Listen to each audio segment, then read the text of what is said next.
To automatically record the date and time when data is first entered in a cell, follow these steps. First, go to File, then to Options.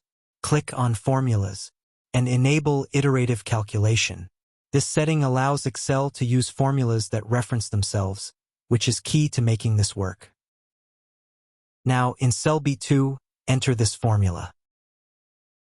Next, format the cell in your preferred date and time format. Now, we may check the formula how it works.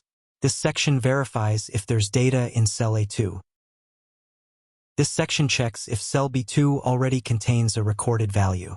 If B2 has data, it remains unchanged, preserving the initially recorded date and time. If no data was recorded before, it triggers the now function, capturing the current date and time when data is first entered.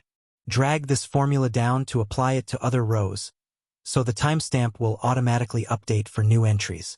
With this setup, Excel will display the exact date and time the data was first entered, even if it's modified afterward, ensuring accurate tracking of initial data entry.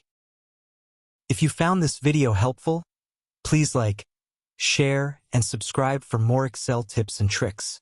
Thanks for watching.